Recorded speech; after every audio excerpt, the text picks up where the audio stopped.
Now listen carefully and answer questions 1 to 6. Hello, do you mind if I ask you some questions about your journey today? We're doing a customer satisfaction survey. Yes, OK. I've got about 10 minutes before my train home leaves. I'm on a day trip. Great, thank you. So, first of all, could you tell me your name? It's Sophie Bird. Thank you. And would you mind telling me what you do? I'm a journalist. Oh, really? That must be interesting. Yes, it is. So, was the reason for your visit here today work? Actually, it's my day off. I came here to do some shopping. Oh, right. But I do sometimes come here for work. OK. Now, I'd like to ask some questions about your journey today, if that's OK. Yes, no problem. Right. So, can you tell me which station you're travelling back to? Stormforth, where I live. Can I just check the spelling? Staunfirth?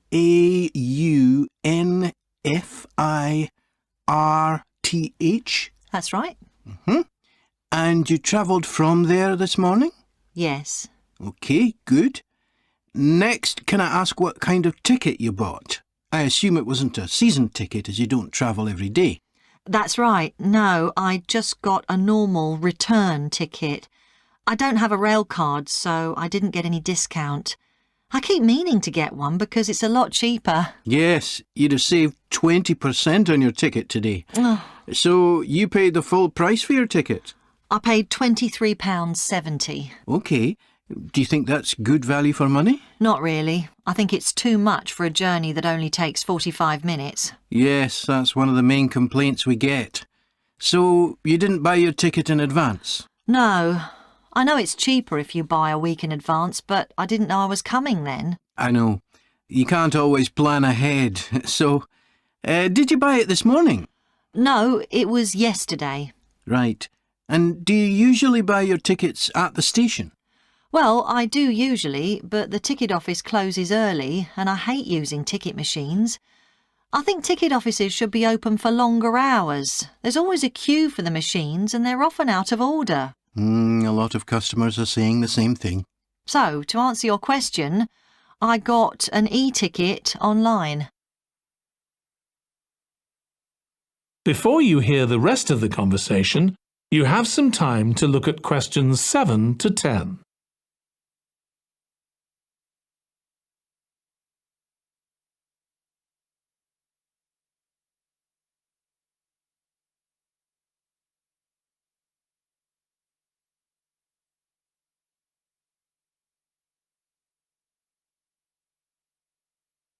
Now listen and answer questions 7 to 10.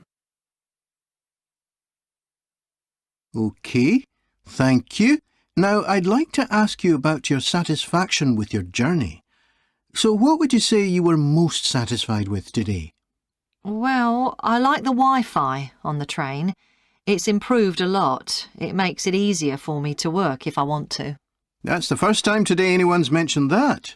It's good to get some positive feedback on that. And is there anything you weren't satisfied with? Well, normally the trains run on time and are pretty reliable, but today there was a delay. The train was about 15 minutes behind schedule. OK, I'll put that down. Now, I'd also like to ask about the facilities at the station.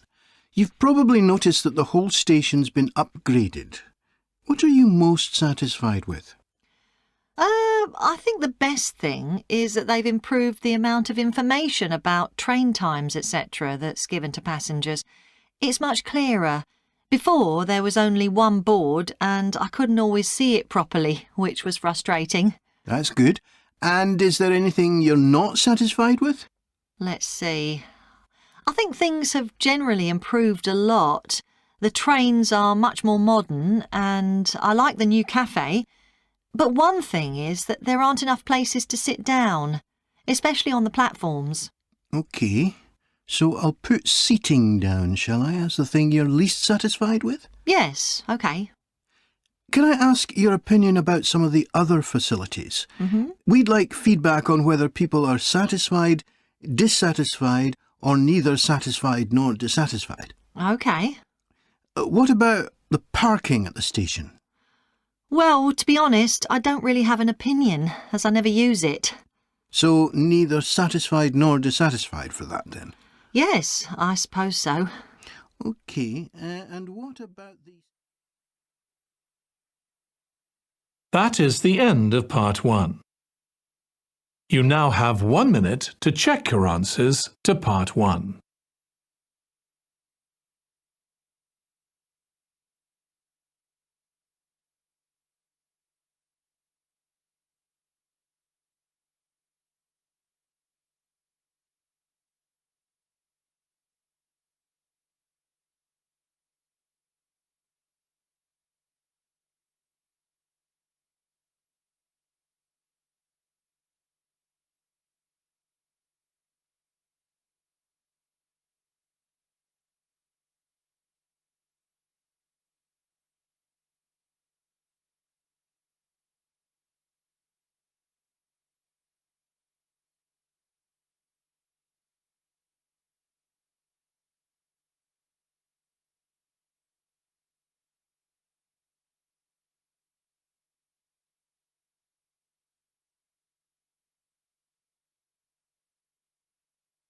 Part 2.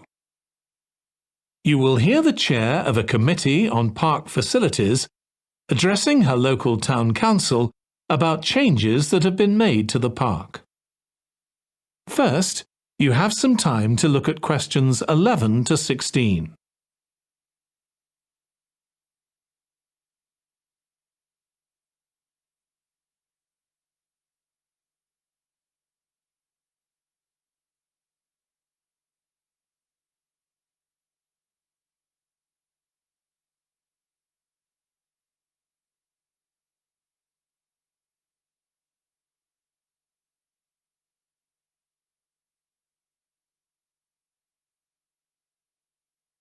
Now listen carefully and answer questions 11 to 16.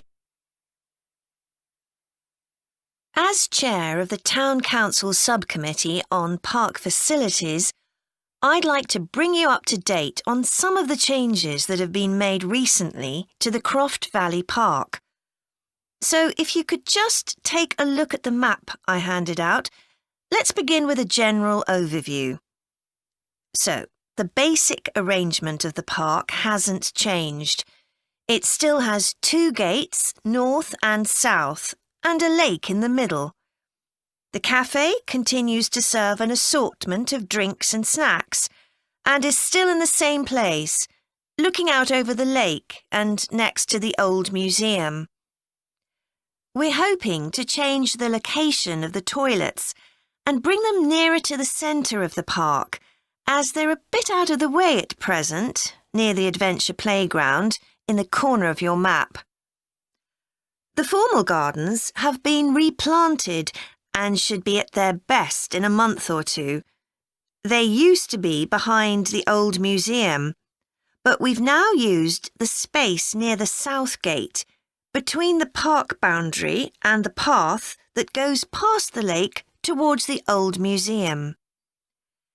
We have a new outdoor gym for adults and children, which is already proving very popular. It's by the glass houses, just to the right of the path from the south gate. You have to look for it, as it's a bit hidden in the trees. One very successful introduction has been our skateboard ramp. It's in constant use during the evenings and holidays. It's near the old museum, at the end of a little path that leads off from the main path between the lake and the museum. We've also introduced a new area for wildflowers to attract bees and butterflies. It's on a bend in the path that goes round the east side of the lake, just south of the adventure playground.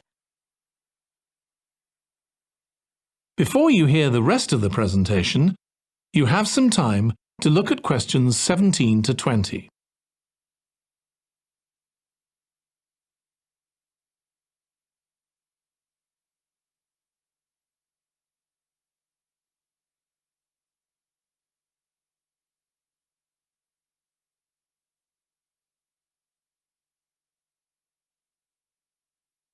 Now listen and answer questions 17 to 20. Now, let me tell you a bit more about some of the changes to Croft Valley Park. One of our most exciting developments has been the Adventure Playground.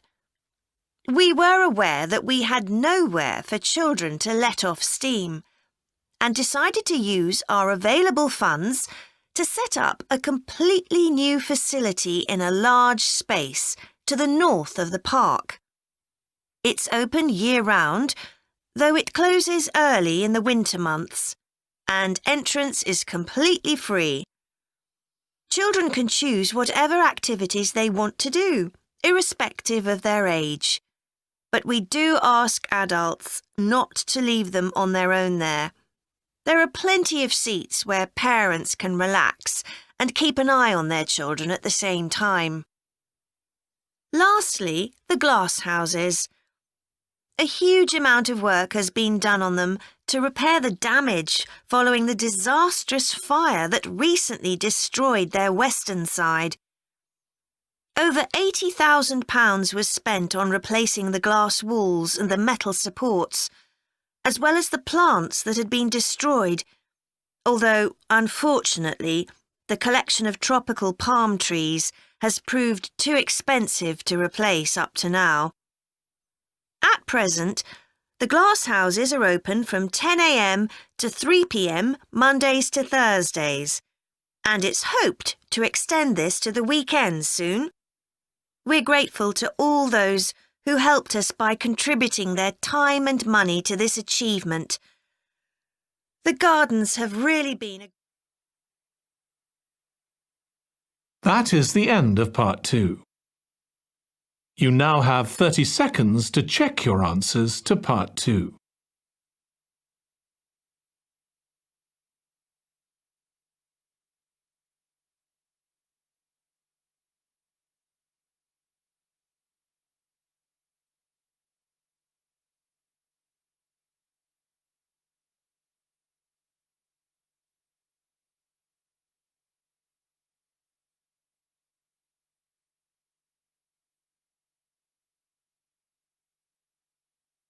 Part 3.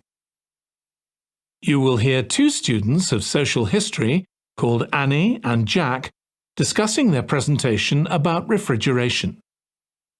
First, you have some time to look at questions 21 to 24.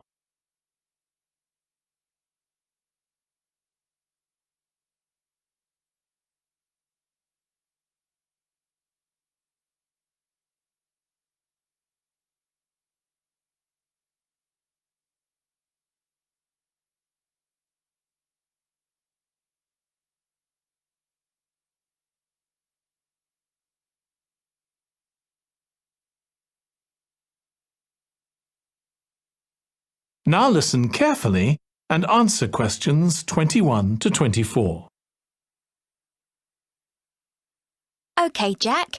Before we plan our presentation about refrigeration, let's discuss what we've discovered so far. Fine, Annie, though I have to admit I haven't done much research yet. Nor me. But I found an interesting article about ice houses. I'd seen some 18th and 19th century ones here in the UK, so I knew they were often built in a shady area or underground, close to lakes that might freeze in the winter. Then blocks of ice could be cut and stored in the ice house. But I didn't realise that insulating the blocks with straw or sawdust meant they didn't melt for months. The ancient Romans had refrigeration too. I didn't know that. Yes. Pits were dug in the ground and snow was imported from the mountains, even though they were at quite a distance. The snow was stored in the pits. Ice formed at the bottom of it. Both the ice and the snow were then sold. The ice cost more than the snow, and my guess is that only the wealthy members of society could afford it. I wouldn't be surprised. I also came across an article about modern domestic fridges. Several different technologies are used, but they were too complex for me to understand. You have to wonder what happens when people get rid of old ones. You mean because the gases in them are harmful for the environment? Exactly. At least there are now plenty of organisations that will recycle most of the components safely. But of course, some people just dump old fridges in the countryside. It's hard to see how they can be stopped, unfortunately. In the UK, we get rid of 3 million a year altogether. That sounds a lot, especially because fridges hardly ever break down. That's right. In this country, we keep domestic fridges for 11 years on average, and a lot lasts for 20 or more. So if you divide the cost by the number of years you can use a fridge, they're not expensive, compared with some household appliances. True. I suppose manufacturers encourage people to spend more by making them different colours and designs. I'm sure when my parents bought their first fridge, they had hardly any choice. Yes, there's been quite a change. Before you hear the rest of the discussion, you have some time to look at questions 25 to 30.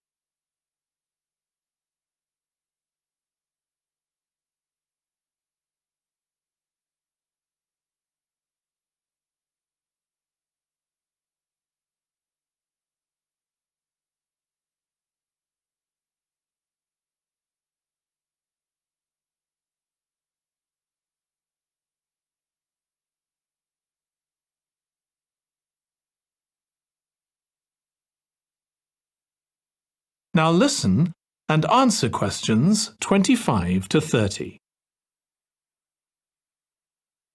Right, let's make a list of topics to cover in our presentation and decide who's going to do more research on them.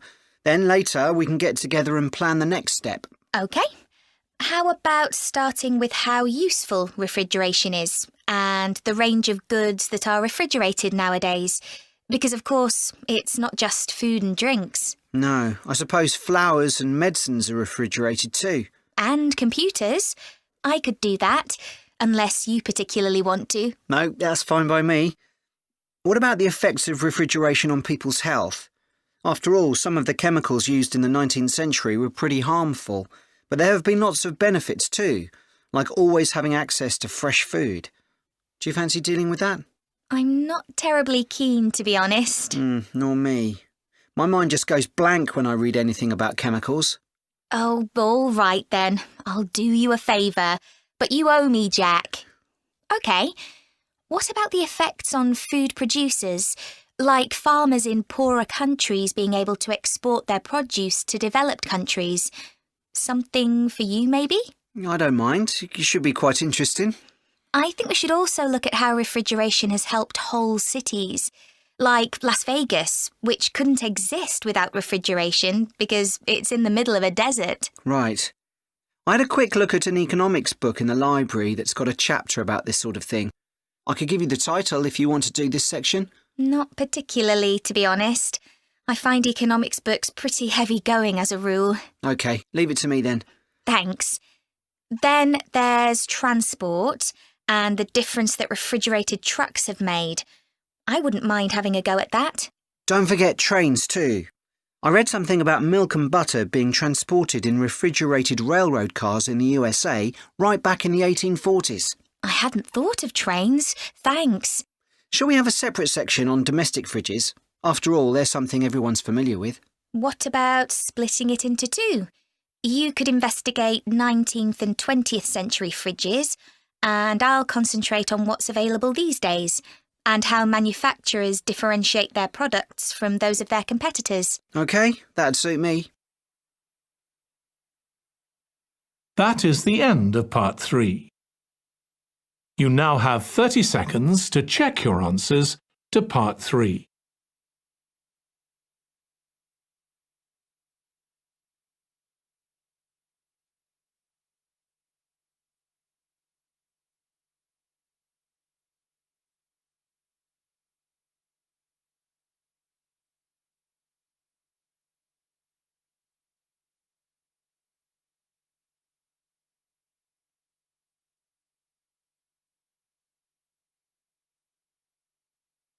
Part 4. You will hear a history student giving part of a presentation about changes in British society in the 19th century. First, you have some time to look at questions 31 to 40.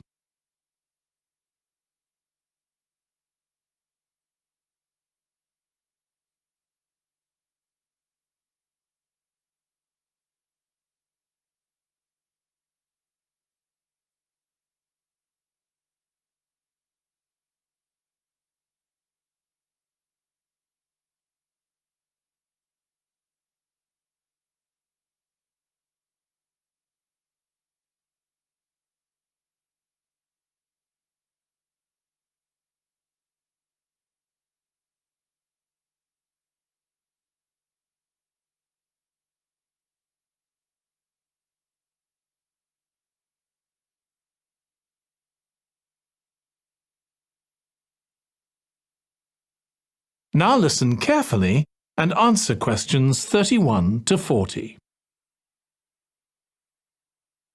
Hi everyone. In this session, I'll be presenting my research about the social history of Britain during the Industrial Revolution. I particularly looked at how ordinary lives were affected by changes that happened at that time. This was a time that saw the beginning of a new phenomenon, consumerism, where buying and selling goods became a major part of ordinary people's lives. In fact, it was in the 19th century that the quantity and quality of people's possessions was used as an indication of the wealth of the country. Before this, the vast majority of people had very few possessions, but all that was changed by the Industrial Revolution. This was the era from the mid-18th to the late 19th century, when improvements in how goods were made, as well as in technology, triggered massive social changes that transformed life for just about everybody in several key areas. First, let's look at manufacturing. When it comes to manufacturing, we tend to think of the Industrial Revolution in images of steam engines and coal.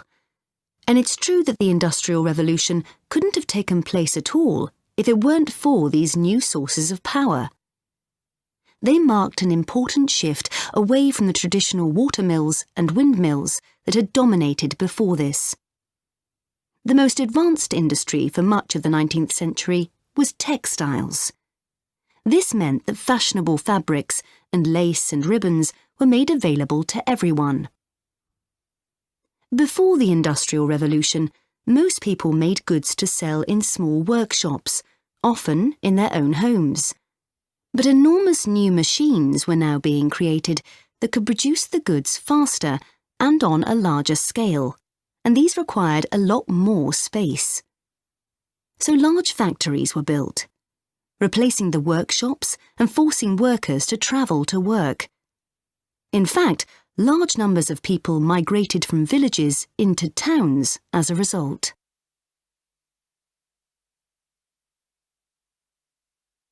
As well as manufacturing, there were new technologies in transport, contributing to the growth of consumerism. The horse-drawn stagecoaches and carts of the 18th century, which carried very few people and goods and travelled slowly along poorly surfaced roads, were gradually replaced by the numerous canals that were constructed.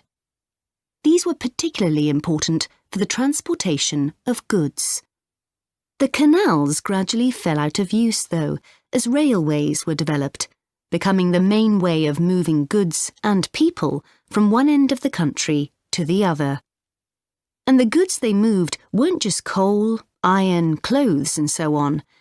Significantly, they included newspapers, which meant that thousands of people were not only more knowledgeable about what was going on in the country, but could also read about what was available in the shops. And that encouraged them to buy more. So faster forms of transport resulted in distribution becoming far more efficient. Goods could now be sold all over the country instead of just in the local market. The third main area that saw changes that contributed to consumerism was retailing. The number and quality of shops grew rapidly, and in particular, small shops suffered as customers flocked to the growing number of department stores, a form of retailing that was new in the 19th century. The entrepreneurs who opened these found new ways to stock them with goods and to attract customers. For instance, improved lighting inside greatly increased the visibility of the goods for sale. Another development that made goods more visible from outside resulted from the use of plate glass, which made it possible for windows to be much larger than previously. New ways of promoting goods were introduced too. Previously, the focus had been on informing potential customers about the availability of goods.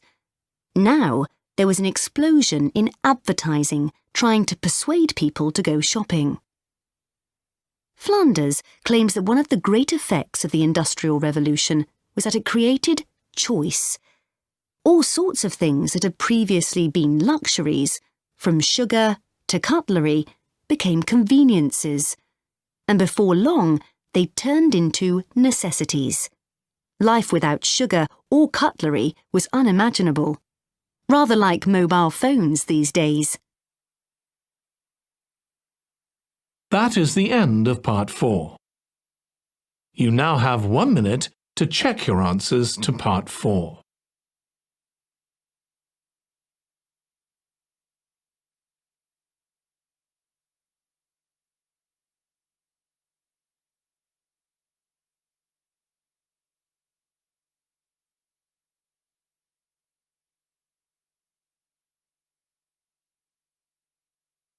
That is the end of the listening test. In the IELTS test, you would now have 10 minutes to transfer your answers to the answer sheet.